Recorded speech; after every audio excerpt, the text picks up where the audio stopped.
hablábamos la semana pasada, ¿se acuerdan? Hablamos de sola, ¿se acuerdan qué? Escritura. ¿Se acuerdan que los protestantes dicen que todo tiene que estar escrito en la Biblia? Demostramos que no todo está escrito en la Biblia. ¿Se acuerdan dónde está la Asunción de la Virgen María? ¿En qué capítulo está?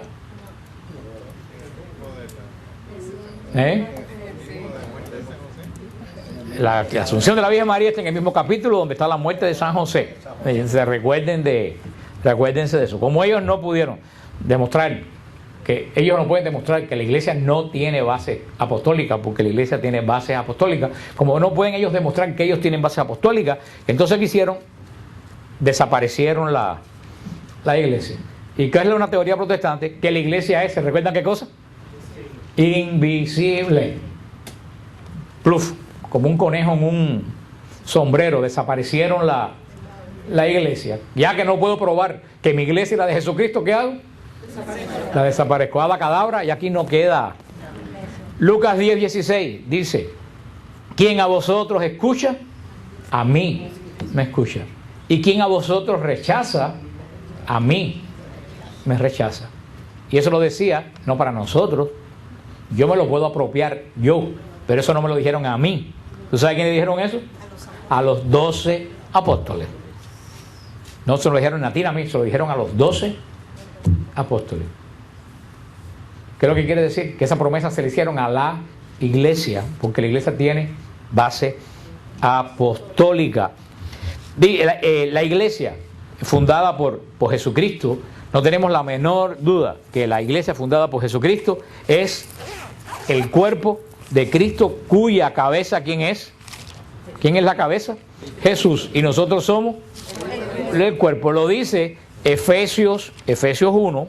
Si van vamos a ver la Biblia bastante veces. Si van a la carta a los Efesios 1. Si todo el mundo trajo su Biblia. No trajeron su Biblia. Ya como hace tanto tiempo que no vemos la Biblia, ya la gente ha perdido la costumbre. Yo quisiera ver si ustedes salen sin la licencia de... Cuando alguien sale sin la licencia de conducir y se da cuenta que no la tiene, ¿qué hace? Eso debía pasar con la Biblia.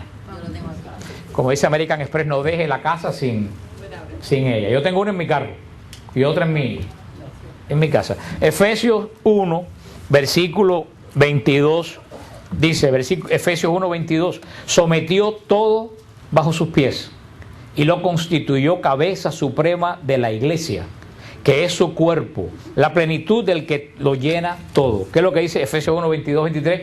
Que Jesús lo sometió todo bajo sus pies y se constituyó el mismo, ¿qué cosa? Cabeza. ¿De quién? De la iglesia. ¿Y qué dice que es su iglesia? Su cuerpo. O sea, tenemos que tener primero todo el mundo grabado esto. La iglesia es, ¿qué cosa? El cuerpo de Cristo. Ahora viene la segunda pregunta, y ahí es donde está la base, de toda nuestra fe. ¿Qué tipo de cuerpo tiene Jesús? A ver, glorioso, espiritual, ¿qué más? ¿Quién da más? Humano, ¿qué más? Divino, ¿qué más? Bueno, ya le han dicho muchas cosas, pero al final no. Cristo, le han dicho la palabra que es visible, dice Marta María. Cristo tiene un cuerpo encarnado. Y ese es el punto, ese es el centro de todo el cristianismo. Y se lo he dicho un montón de veces. Si tú quitas la encarnación de Jesucristo, no queda cristianismo por ningún lado. La encarnación, se lo he dicho un montón de veces, es el centro de la doctrina cristiana. Porque si Cristo no se encarna, ¿puede morir en la cruz? No. ¿Puede resucitar? No. Entonces, la encarnación es el punto focal de toda la fe cristiana. Todo el Antiguo Testamento, ¿tú sabes lo que apunta? A la encarnación. Encarnación. ¿Qué quiere decir encarnación? Que Jesús tomó carne. ¿Jesús existía anteriormente a la encarnación? Sí. Por supuesto que existía. Es preexistente. ¿Por qué? Porque Jesús es Dios. ¿Pero existía en qué forma? Espiritual. ¿Cuántos nacimientos tiene Jesús? No, ustedes no saben lo que dicen. ¿Qué dicen en el credo? ¿Nacido de quién? Antes de... Ustedes no ven que ustedes no saben lo que dicen en el credo. Antes de nacer en Belén, Cristo nació del Padre. ¿Cuándo? Antes. Que ustedes piensen cuántas cosas dicen en la misa que ustedes no tienen ni idea que están diciendo. Y eso es teología pura. Quiere decir, no es que Jesús es creado. Jesús no es creado. Pero antes de todo los siglos. Fíjate que le cambio. Empieza el credo por la mitad, ustedes no saben seguirlo. Lo cual quiere decir que no lo sabemos de pura memoria. Nacido del Padre antes de todos los siglos. ¿Qué quiere decir antes de todos los siglos? Ante más allá que el tiempo existiera. Cuando Dios no tenía tiempo. Una vez a un sacerdote le dijeron, hablando de esto, ¿y qué hacía Dios antes de la creación del mundo? Y el sacerdote dijo, ¿qué hacía? No hacía nada porque no tenía tiempo. Porque antes de la creación del mundo no había tiempo. Ni para Dios. Dios no vive en el tiempo. Eso nosotros, yo dije la vez que nosotros no podemos entender eso, porque nosotros somos muy limitados. Pero Dios no vive en el tiempo. Para Él no hay tiempo. Porque el tiempo es moverse de un punto a otro punto. Cuando yo vaya a Israel, un martes de esto, que muchos de ustedes pensaron que era hoy y no es hoy, evidentemente, yo voy a decir, de aquí a Israel hay 13 horas. Porque yo tengo un punto de partida que es Miami y uno de llegada que es... Ahora, si yo saliera sin llegar a ningún lado, ¿yo tenía tiempo? No. Por eso Dios está en todas partes. Dios no va de un punto a otro punto. Entonces no tiene tiempo. Antes inclusive que existiera eso, Cristo dice que nació, nacido del Padre, antes de todos los siglos. Engendrado. No. Tú ves qué clase de teología hay en el credo. Y nosotros no nos percatamos la teología que hay en el credo. Si uno se sentara a meditar en el credo, no hacía falta ni coger clases de teología. Engendrado, no creado. Cristo no fue creado, fue engendrado. Un misterio que nosotros no sabemos. En un momento del amor de Dios, Cristo fue engendrado, no fue creado. Para nosotros es difícil de entender, pero no para el misterio de Dios. Por eso nacido del Padre antes de todo, encarnado en el vientre y nacido entre nosotros como hombre. Porque cuando Jesús nace con nosotros como hombre, quiere decir, como dice Filipenses, vamos a Filipenses capítulo 2, versículo del 5 en adelante. Filipenses 2, 5. Sin buscar el propio interés, sino el de los demás, tengan ustedes los mismos sentimientos que Cristo, el cual, siendo de condición divina, no codició el ser igual a Dios, sino que se despojó de sí mismo, tomando condición de esclavo, asumiendo semejanza humana y apareciendo en su porte como hombre, se rebajó a sí mismo, haciéndose obediente hasta la muerte, y una muerte de cruz. Lo dice San Pablo. Cristo se despojó de su condición divina para asumir la condición. Se despojó de su condición, no de su esencia. Cristo sigue siendo Dios. ¿Qué dejó a un lado? Su condición. ¿Cuál es nuestra condición? Por ejemplo, cuando nosotros a lo mejor vivíamos en nuestro país y tú pertenecías a una familia muy distinguida de tu país, esa tu condición era de la aristocracia de tu país, de la burguesía de tu país. Llegaste aquí a trabajar en una factoría. Te despojaste de tu condición social, pero seguiste siendo tú. Tengo este amigo mío de Colombia, que nos invitaba allá a Cartagena a predicar, Hatim Farid. Yo lo conocí en Barranquilla. Yo lo conocí en Barranquilla, Farid, con manejadores, las nanas para cuidar los niños, con chofer, con una cantidad de asistentes que iban a donde quiera que se movía. Era un cirujano plástico espectacular de allá, un muchacho joven de Barranquilla. Tuvo que venirse para este país porque le trataron de secuestrar a un hijo, el más chiquito, y aquí estaba manejando un Ford Leaf y viviendo en un apartamentico en Fontainebleau. Farid se despojó de su condición de cirujano famoso y se puso a trabajar en un Ford Leaf donde nadie sabía ni que siquiera era cirujano. Pero él siguió siendo, dejó de ser cirujano.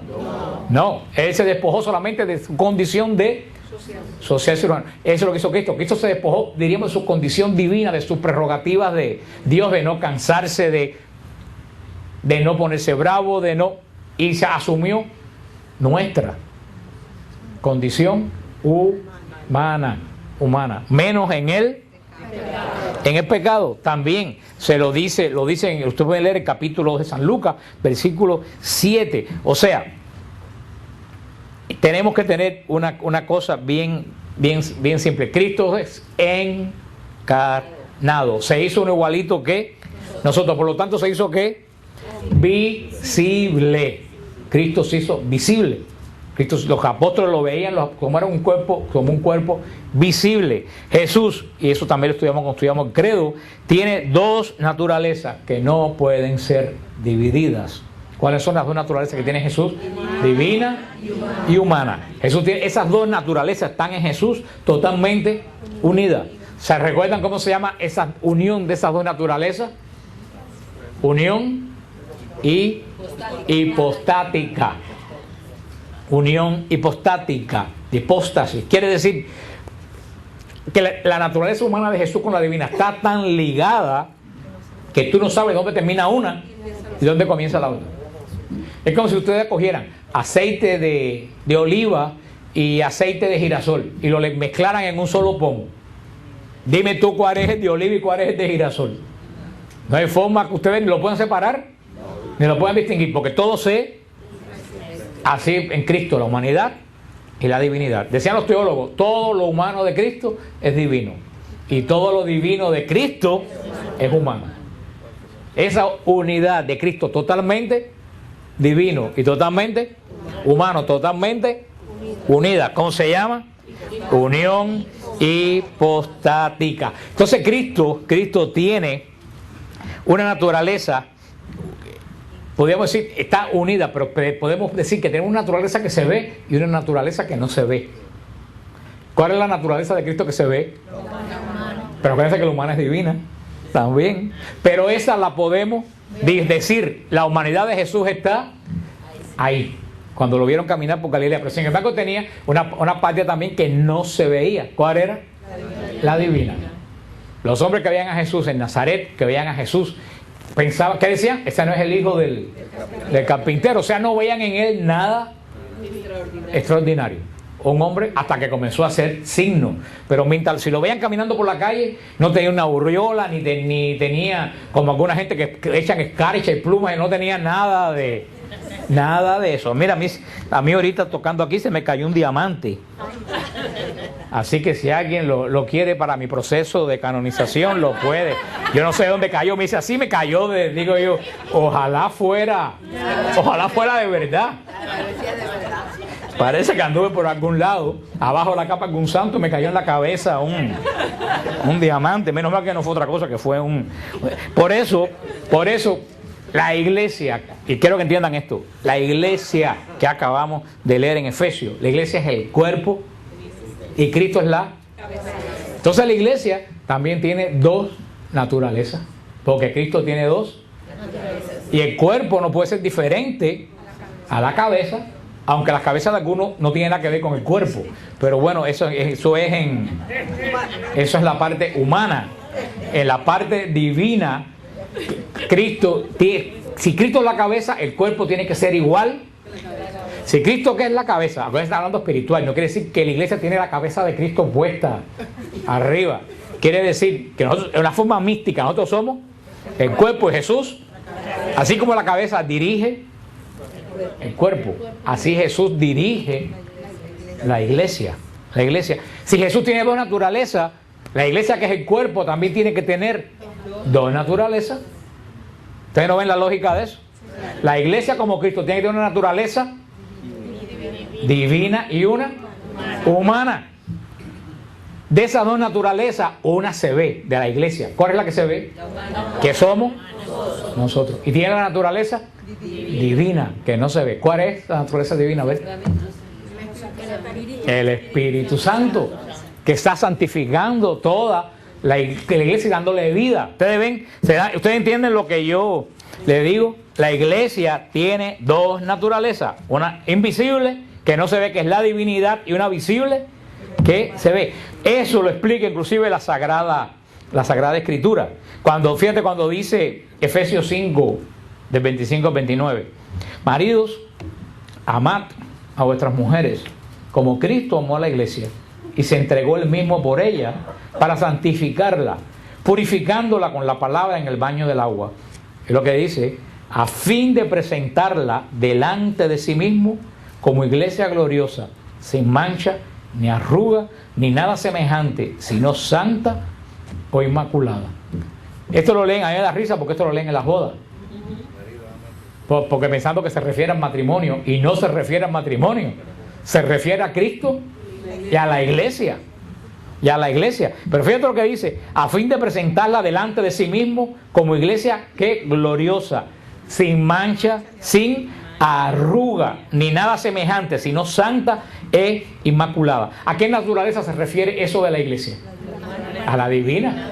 A la divina. Sin mancha, sin arruga, santa e inmaculada. No es la parte humana, porque fíjate lo que dice San Lucas, 17:1. Es inevitable que sobrevengan escándalos, pero hay de aquel por quien vengan. ¿A quién se refiere esa parte? ¿A qué naturaleza? A la humana. ¿Se dan cuenta de lo que les digo? Hay una naturaleza de la iglesia que es santa e inmaculada.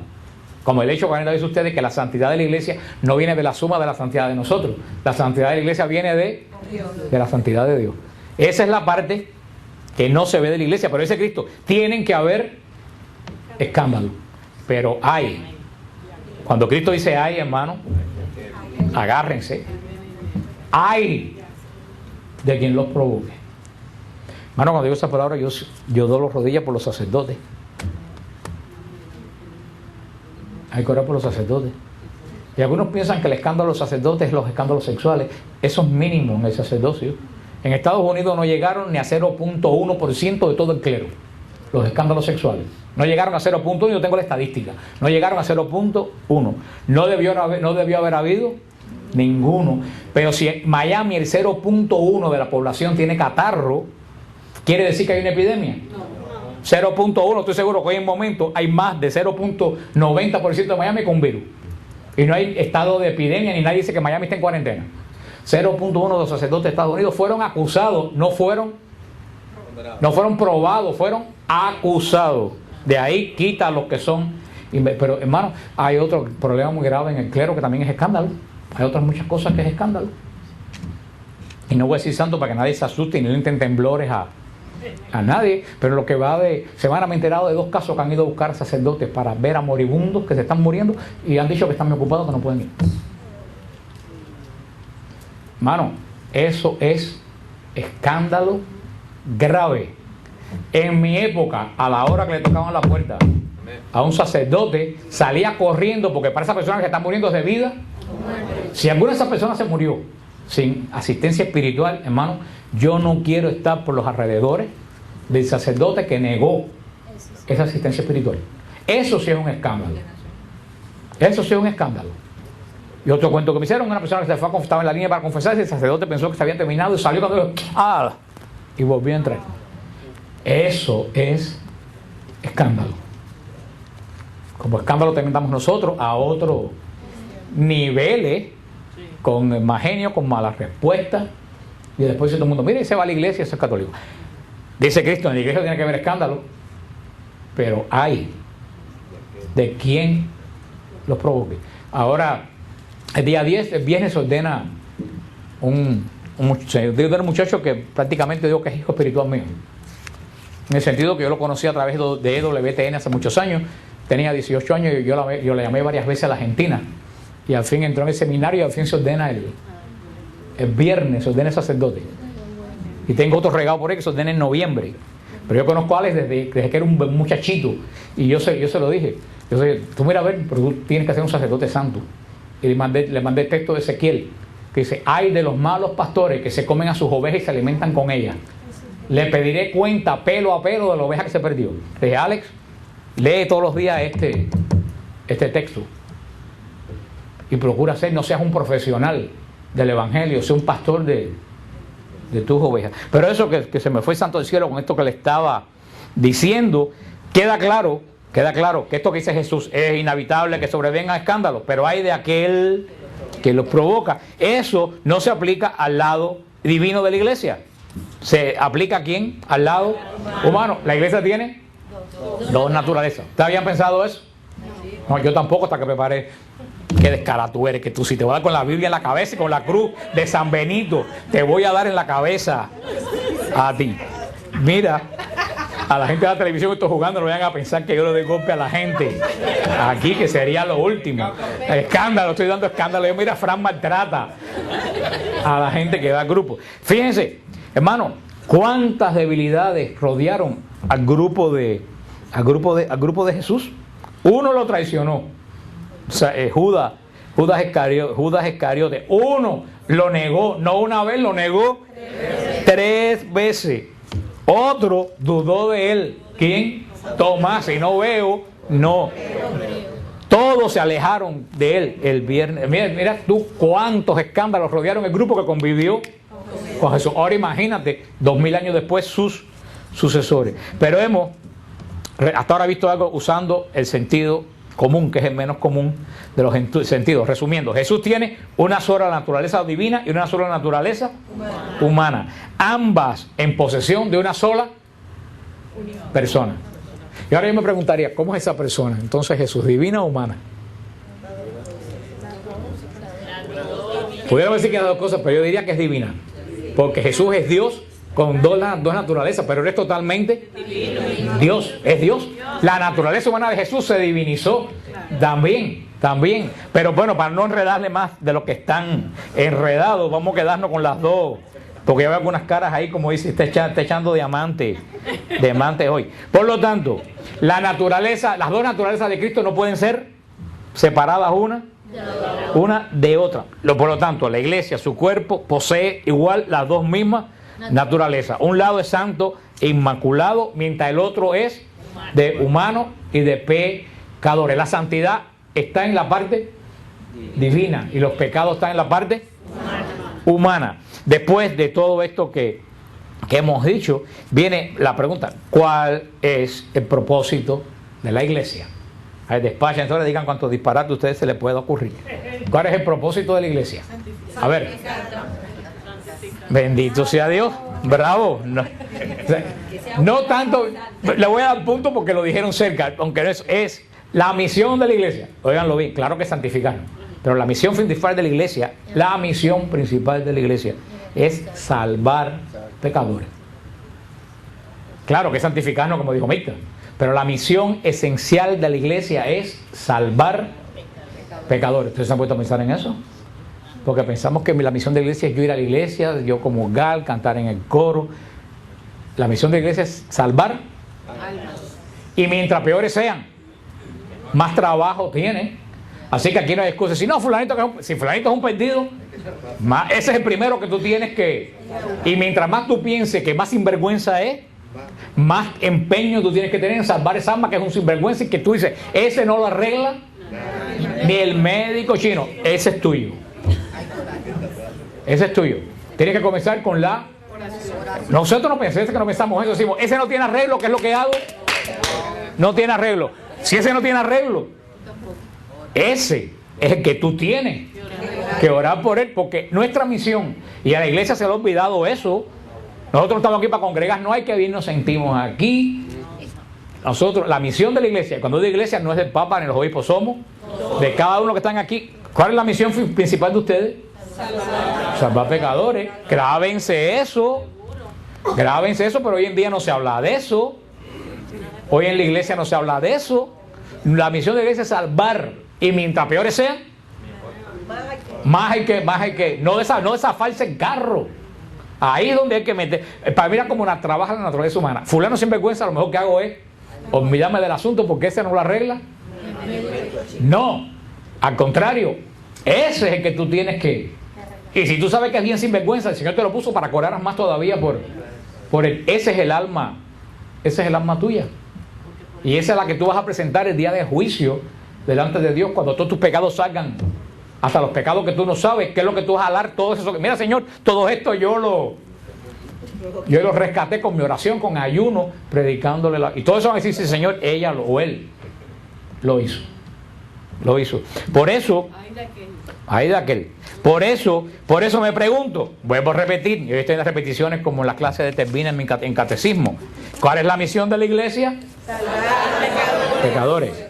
Entonces, si la iglesia, ahora pregunta, ¿los pecadores son visibles o invisibles? Visibles. Vaya si son visibles. Es lo que más.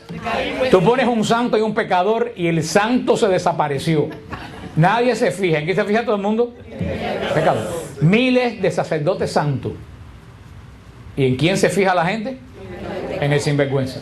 Vienen y me cuentan a mí, no el que es santo. Me cuentan a mí el que es sinvergüenza.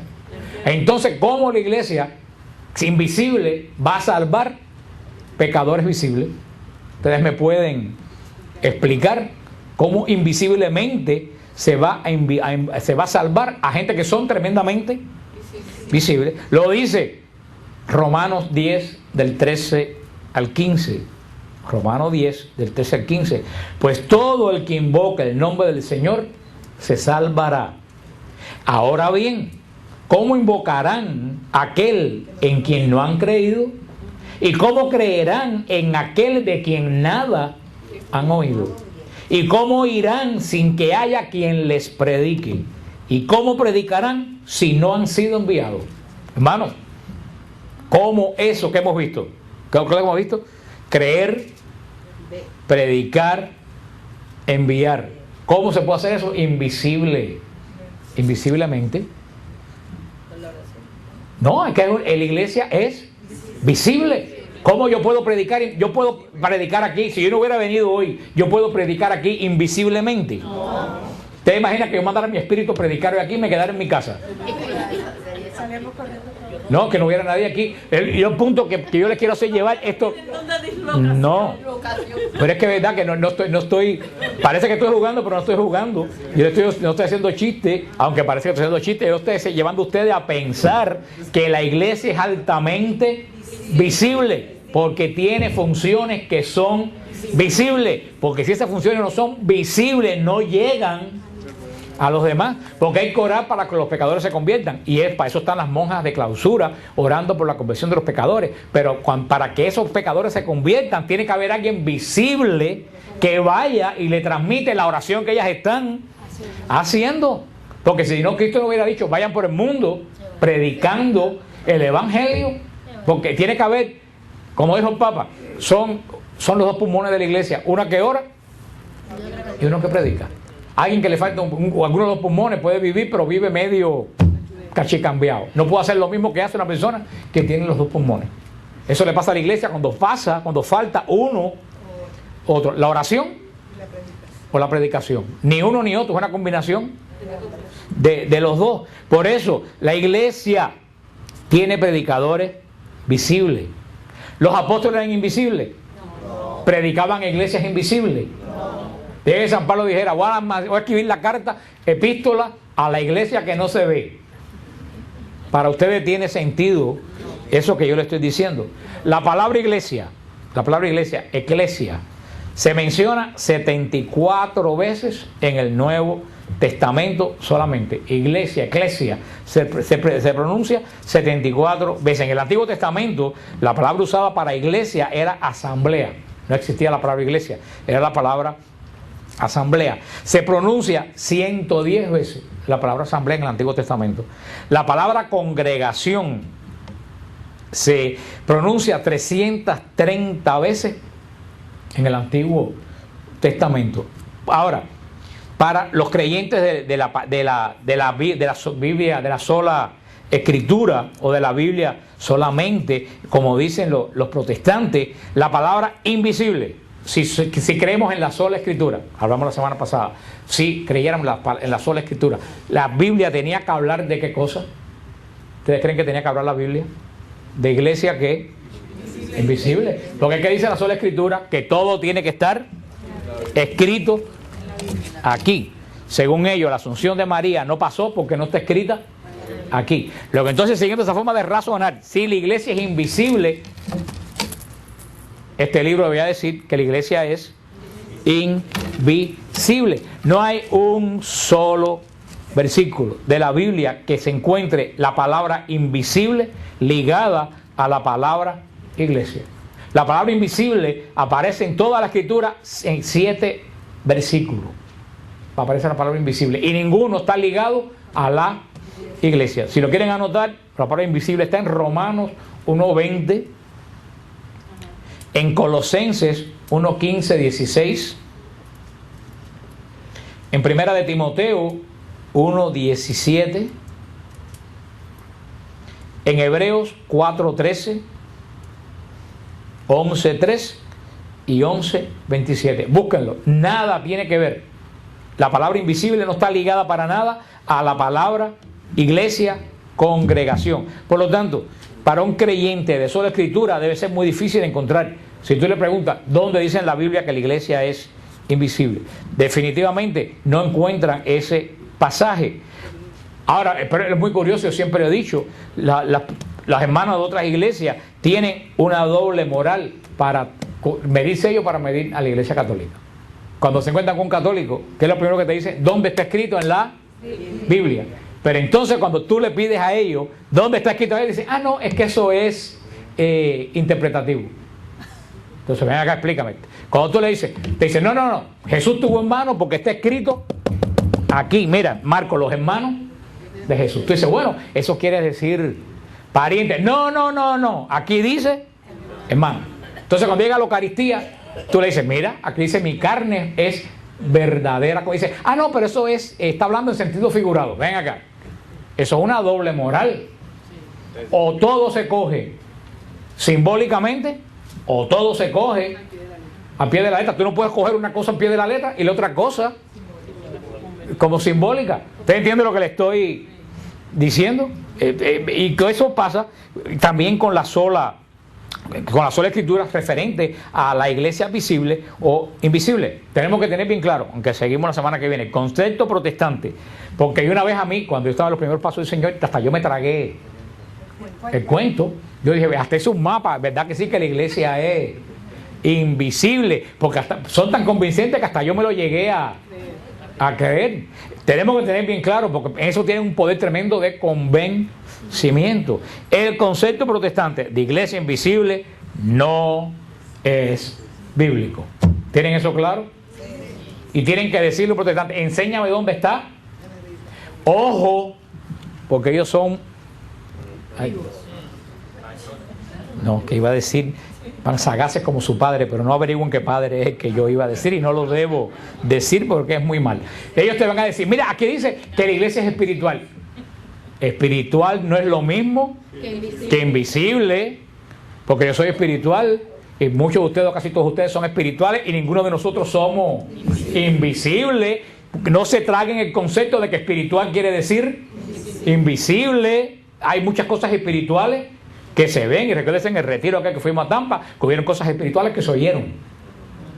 Luego, entonces una cosa no quiere decir la otra. No solo el concepto de invisibilidad de la iglesia, no solo no es bíblico, tampoco es histórico, no es en absoluto histórico. No existe ningún documento de los padres de la iglesia, ningún documento de los primeros 1700 años de iglesia que diga y mencione en ningún lugar que la iglesia es invisible. Una iglesia invisible, ¿qué es lo que quiere decir? Es una iglesia que no tiene gobierno.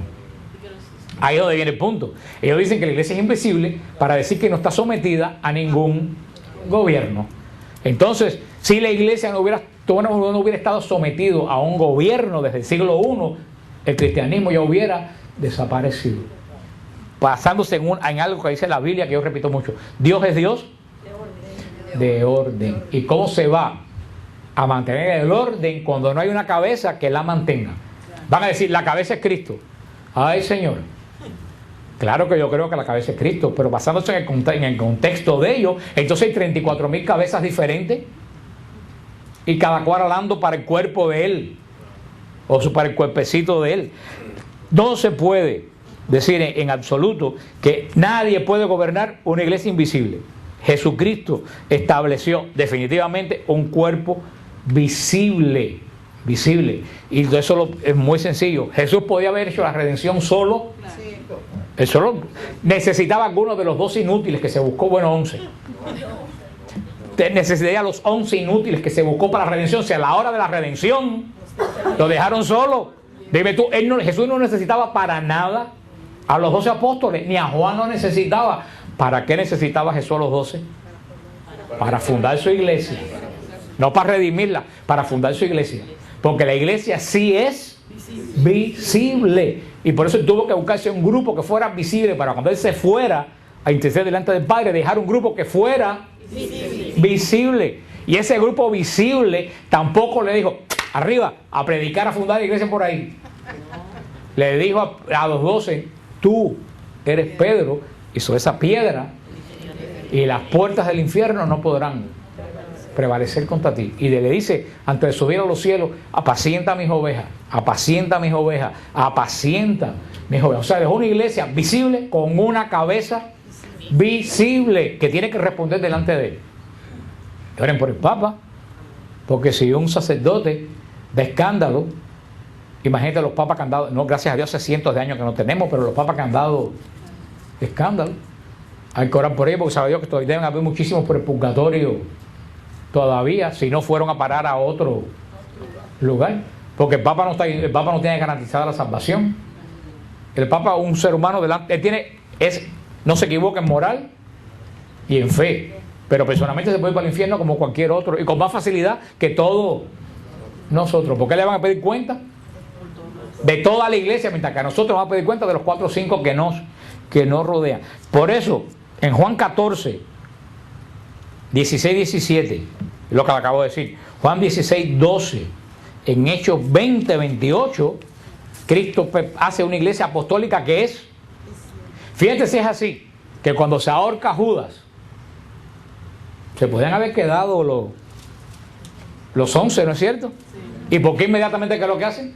Eligen un sustituto por el que se ahorcó. Mira tú si es visible. Porque hubieran dicho, bueno, los no se ahorcó, bueno, nos quedamos. No, ellos sabían que Pentecostés, que el comienzo tenía que ser 12, porque 12 eran las tribus de Israel. ¿Y las tribus de Israel eran invisibles? A ver si yo voy a un país invisible ahora cuando vaya el avión aterriza y no vea nada. Si Israel es visible, la iglesia es visible. Si Israel tenía orden, la iglesia tiene orden. Vamos a seguir con este tema, que está interesante o no está interesante. Es un tema muy interesante, de lo cual no se habla mucho y que nos hace pensar. Pero recuerden hoy que aprendimos una cosa que ustedes no habían pensado. La iglesia tiene 2 naturalezas, una humana como Cristo. En la humana está nuestro pecado, en la divina está. Pero así como en las 2 naturalezas de Cristo no se pueden separar, en la iglesia tampoco se puede separar la naturaleza divina de la humana, porque todos somos pecadores y tenemos el Espíritu Santo. Y en mi vida, espiritualmente yo puedo separar el Espíritu Santo de mi pecado, pero yo como ser humano no puedo separar el Espíritu Santo. Todo está metido aquí adentro en una batalla a ver quién gana. Cada uno de nosotros tenemos esa batalla, porque en nuestra vida tampoco está separado lo humano del Espíritu Santo que mora en nosotros. ¿Entendieron eso? ¿Alguna pregunta sobre esto? Sobre esto, no sobre Judas ni sobre nadie, sobre esto. ¿Alguna pregunta sobre esto? ¿Quién reemplazó a Judas? Matías, se me agarraste desprevenido. Matías, y el criterio es muy interesante. El criterio que dicen buscaron para elegir a Matías fue que fuera testigo de todo lo que hizo Jesús desde el principio. No fue uno que llegó ayer y dijeron, mira esta buena gente, vamos a hacer la apóstol. No, tenía que haber conocido a Jesús desde el mismísimo principio y estar ahí. Por eso eligieron a Matías, que sustituyera a Judas. ¿Cómo es que se llama esa unión? Hipostática. Hipóstasis quiere decir unión en griego. Por eso hipostática quiere decir la unión de las 2 naturalezas de Jesús, que no se puede separar una de otra. Es lo que mucha gente no entiende. Y es lo que a veces yo digo, yo no sé cómo yo se lo puedo hacer explicar a la gente. Cuando antes de Jesús encarnarse era totalmente espiritual, divino espiritual. Se hace humano, siendo también divino. Pero en el momento de hacerse humano, toda la humanidad de Jesús se divinizó. ¿Usted entiende lo que le quiero decir? Y toda la divinidad de Jesús se humanizó.